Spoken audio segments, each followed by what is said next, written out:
It's rolling? Yeah. It's time to bid you all. How'd that go again?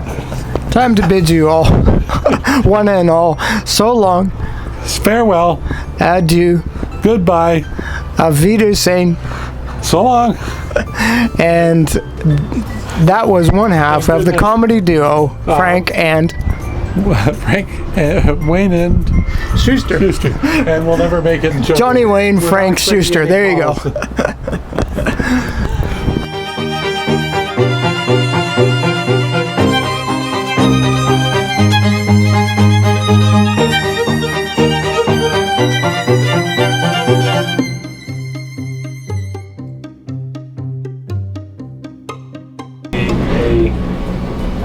An oil barge, I guess.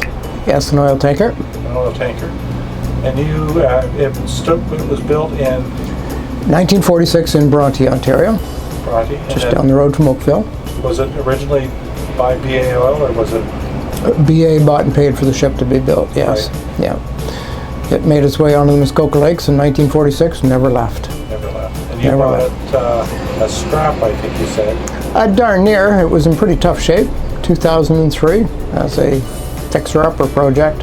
Was it Kingston you bought it? No, it was built. I bought it right here. It's always been on these lakes, so I bought it right here in Port Curling back in 2003. I remember coming and looking at the boat right here at this dock in late August, early September 2003, and we bought it a week, 10 days later.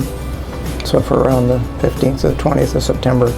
So it's nearly 12 years ago today, or right now.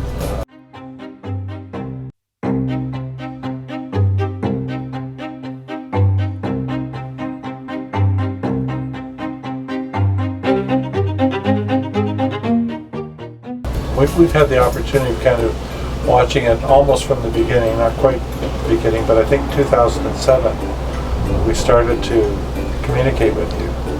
And it was always amazing to see you working on that vessel along. Well, yeah, it's kind of a case of what you had to do. We're not a historic society. We're not a government-run operation, anything like that. Money's always tight, and as such, you turn your hand to an awful lot of skills to get things done.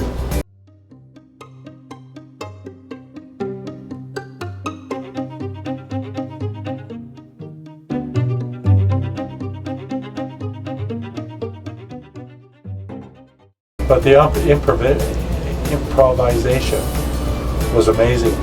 Oh yeah, well, at the same time, you know, historically, I'm not the first guy that ever did some of the things I did.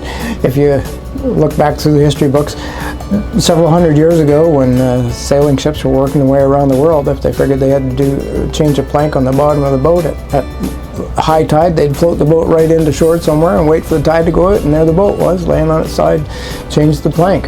So it's thinking like that you have to kind of, outside the box, definitely outside the box.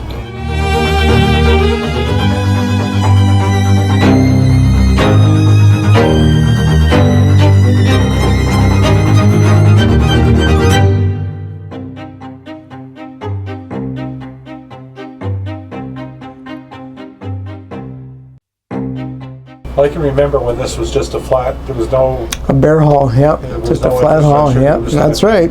And you had this cabin or...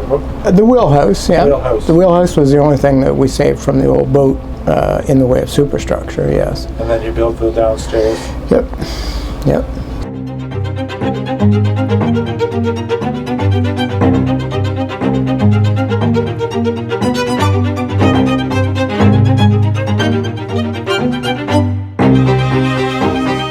So right now you sail all of the main Muskoka lakes, Rosso, Joseph, and Muskoka. That's correct.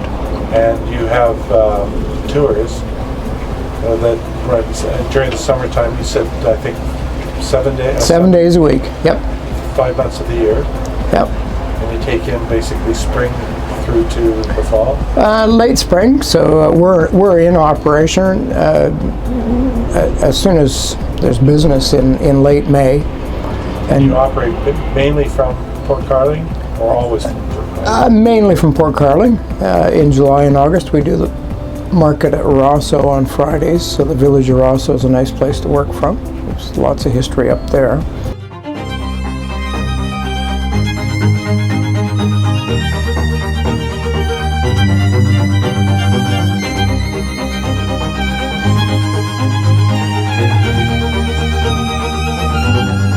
You do lots of different types. I mean, you have the public cruises, but you also, I think you mentioned weddings and Lots of privates. Weddings, anniversaries, birthdays. corporation too. Yeah, lots of corporate stuff. You name it. We've probably had them on the boat for that reason. Celebrations of whatever and whenever sort of thing. So this year we were lucky enough to have 3 weddings on the boat, actual weddings. 3 people said, I do, on the boat. That's the first ones yet.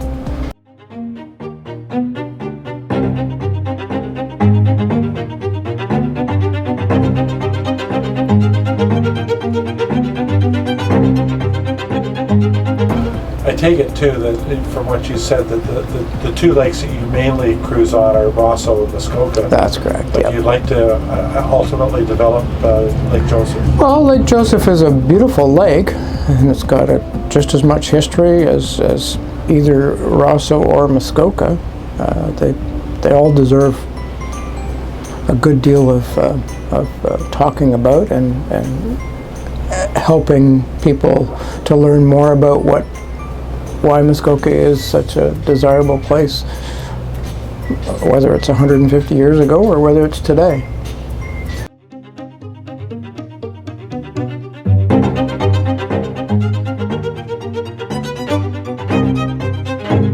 I know on any of the cruises, and I think this was our 3rd that we've taken with you, I've always marveled at the depth of knowledge that you have, and like I said to you earlier, I love to hear some of the stories.